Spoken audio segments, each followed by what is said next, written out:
Persona 5 has its fair share of characters, but none create as much discourse and controversy as Futaba Sakura. Futaba's a character you meet roughly halfway into the game. She's a hacker and tech enthusiast who's also a shut-in. She plays games, watches anime, collects manga and figurines, and talks almost exclusively in references.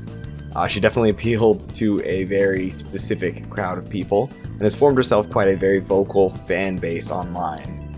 Equally so, she was also, has also garnered a lot of negative attention from equally vocal and equally annoying people online as well. And I'm here today to talk about why I don't think the hate against her is warranted. Even with some of her fans being just the worst kinds of people, Futaba as a character is an absolute sweetheart who's gone through some of the most horrible things imaginable, as a lot of the cast of this game has. So let's get into it. First things first, I think a lot of the nuance of Futaba's character is overshadowed by her weeb and gamer shtick. I've noticed this happens a lot in Persona, where a character has surface level traits that get repeated a lot, and people who don't really delve deep into the character or just don't care to pay attention during their scenes will just internalize those surface level traits and think that's the only thing to them. I mean, either that or they're an idiot, but either way, they struggle to look past the surface level, presented in gag scenes or outside media, especially memes as well. I think this phenomenon is only heightened due to Persona 5 being by far the most popular game in the series, and really blowing up outside of the usual circles, propelling Persona into mainstream success, and by an extension, mainstream discussion and discourse. But in reality, Futaba actually has a lot going on under the hood. Under her cutesy gremlin exterior lies a truly broken person, tormented by the death of her mother, a death she blames herself for, and a death that affected her so much she developed a palace. Futaba's trauma regarding her mother is likely the main cause of her behavior. She basically shuts herself off from the world for years at a time, stunting her emotional growth and adversely affecting her social skills. She never leaves the house, doesn't take care of herself, and by the time the game starts, doesn't even want to continue living anymore. That time in isolation, however, did give her plenty of opportunity to dive into what few passions she had. She immersed herself in the world of, games, anime, manga, surrounds herself with tech, even formed a hacker group that she later takes out in mere hours. She's truly a genius, and if given enough motivation and pointed in the right direction, she could change the world with her technical prowess and overall just brilliant nature. Futaba's a truly kind person.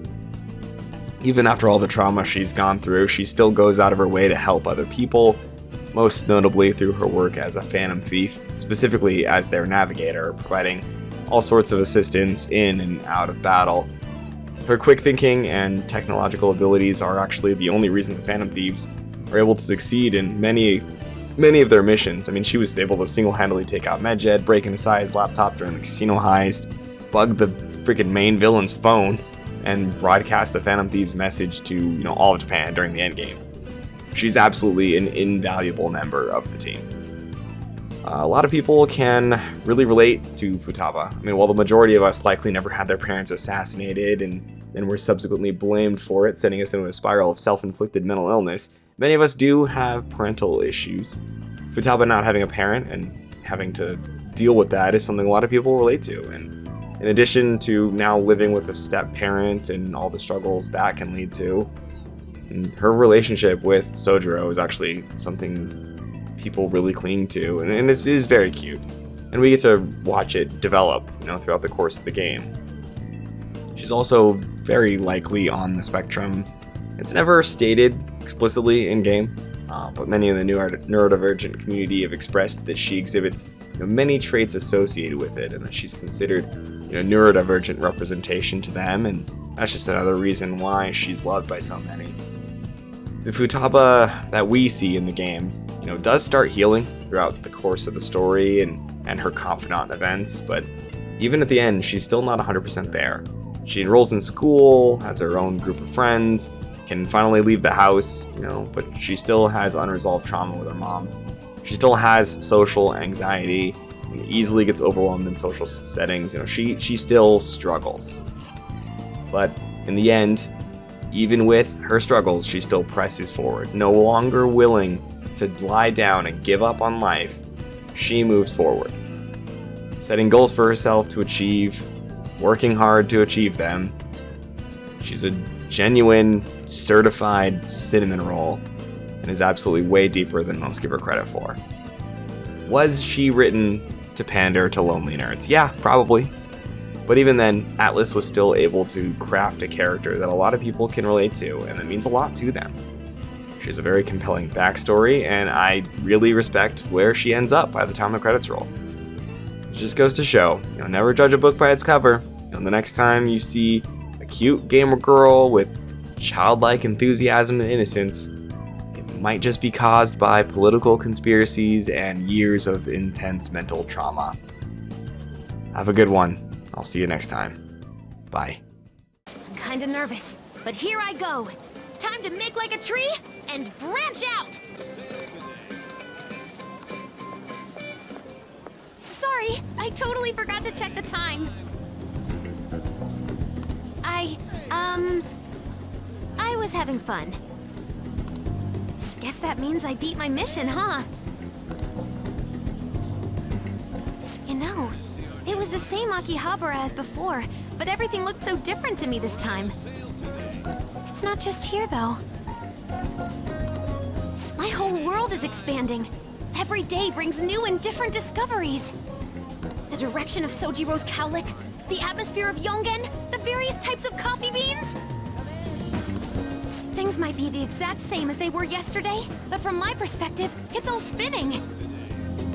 I knew it was possible, but I had never really felt that sensation before now. I just hope I can keep changing little by little, like everyone else does.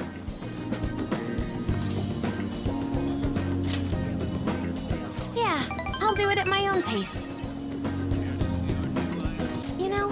I was looking in a bunch of stores thinking about what to buy, but it felt kind of weird. There were plenty of things I wanted, but it was all stuff I could get if I worked really hard. And after all, I already have something I wouldn't have been able to get on my own. You don't think so? No, you're forgetting. You gave me something really important. You gave me my life back. It's thanks to you that I learned I'm fine just as I am, and that I learned to trust my mom again. I was as good as dead, but you resurrected me. I want to use my work with the Phantom Thieves to return you the favor. And when I remember all the friends I've made, it's like I'm tapping into some kind of unknown power. You gave me my life back, so it's my turn to risk my life for you. Feel free to tell me anything. I'll do whatever I can to help. I'm serious, okay?